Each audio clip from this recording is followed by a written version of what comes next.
CSCৰ থ্ৰদি insurance বনাবলৈ প্ৰথমতে CSC login কৰিব তাৰপিছত ইয়াতে ইঞ্চুৰেঞ্চ এটা অপশ্যন পাব ইয়াতে ইঞ্চুৰেঞ্চ বুলি লিখা আছে ইয়াতে ক্লিক কৰিব তাৰপিছত ইয়াতে মটৰ থাৰ্ড পাৰ্টি লিখা আছে ইয়াতে ক্লিক কৰিব মই যেহেতু থাৰ্ড পাৰ্টিৰে দেখুৱাম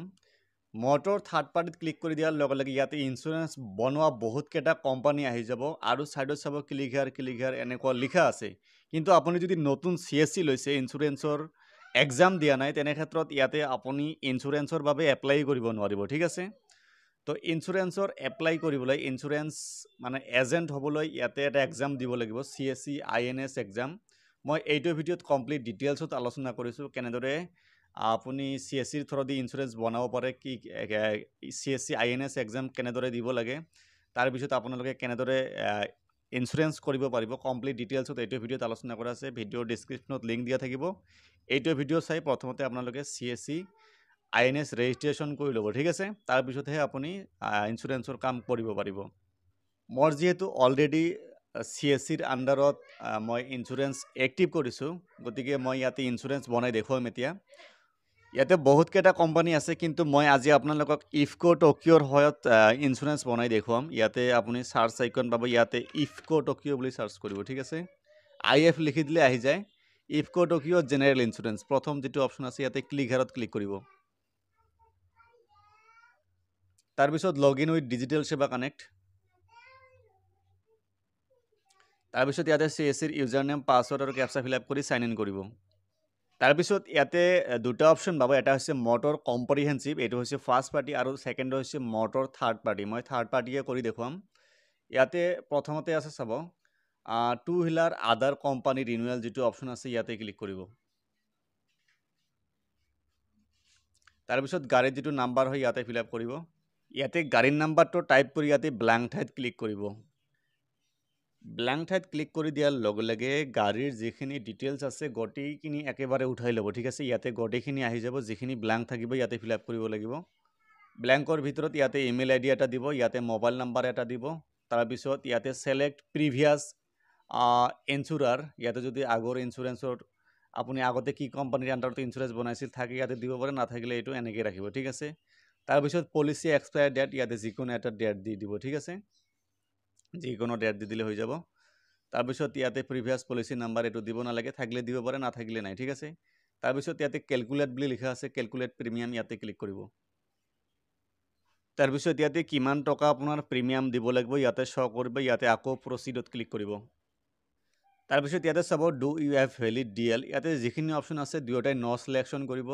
তাৰপিছত ইয়াতে নমিনিৰ নাম লিখিব ফাদাৰৰ নাম লিখিব পাৰে ইয়াতে নমিনিৰ লগত আপোনাৰ কি ৰিলেশন ইয়াতে ফাদাৰ মই সিলেকশন কৰিছো তাৰপিছত ইয়াতে আকৌ ক্যালকুলেট প্ৰিমিয়ামত ক্লিক কৰিব তাৰপিছত ইয়াতে আকৌ প্ৰসিডত ক্লিক কৰিব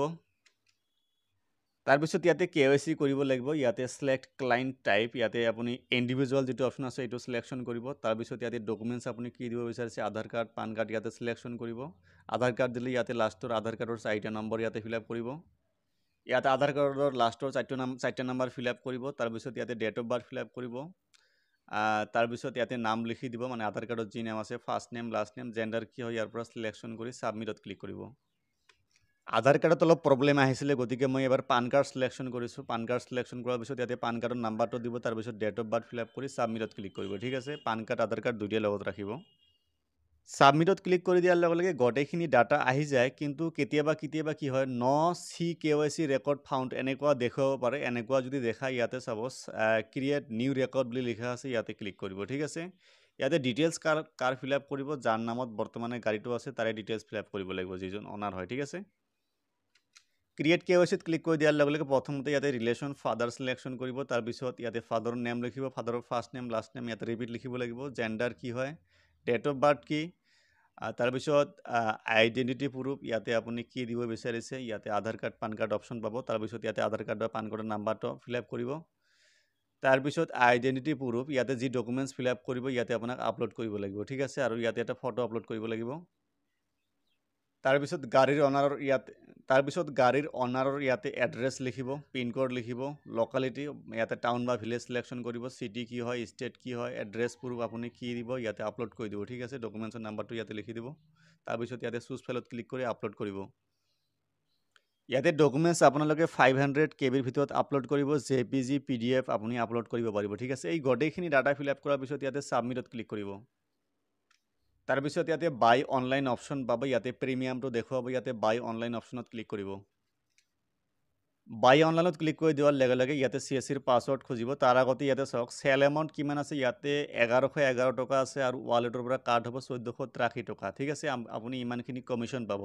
ইয়াতে CSCৰ পাছৱৰ্ড ফিল আপ কৰি ভেলিডত ক্লিক কৰিব। ৱালেট পিন টাইপ কৰি পে'ত ক্লিক কৰিব। পে'মেণ্ট ছাকচেছ হৈ গ'ল, ৱেইট কৰিব। ইয়াতে পলিচি নাম্বাৰ জেনেৰেট হৈ গৈছে, ট্ৰানজেকশ্যন ৰেফাৰেঞ্চ নাম্বাৰ লিখা আছে। ইয়াতে এতিয়া আপুনি ইঞ্চুৰেঞ্চ কপিটো ক'ত পাব? ইঞ্চুৰেঞ্চ কপিটো আপুনি যিটো ইমেইল ID দিছে ইয়াতে ইঞ্চুৰেঞ্চ কৰোঁতে সেই ইমেইল IDত যাব। মই ইঞ্চুৰেঞ্চ কপিটো মই আপোনালোকক দেখুৱাইছোঁ। ইয়াতে এইখন হৈছে ইঞ্চুৰেঞ্চ কপি। ইঞ্চুৰেঞ্চ কপিটো আপোনাৰ ইমেইল IDত যাব, ঠিক আছে। কেতিয়াবা লগে লগে যায়, কেতিয়াবা অলপ সময় টাইম লাগে, ঠিক আছে। তো এনেদৰে আপুনি ইফকো টকিঅ'ৰ পৰা CSCৰ আণ্ডাৰত ইঞ্চুৰেঞ্চ বনাব পাৰিব। ইয়াৰ বাহিৰত যদি কিবা সুধিবলগীয়া থাকে কমেণ্ট বক্সত কমেণ্ট কৰি জনাব। ধন্যবাদ।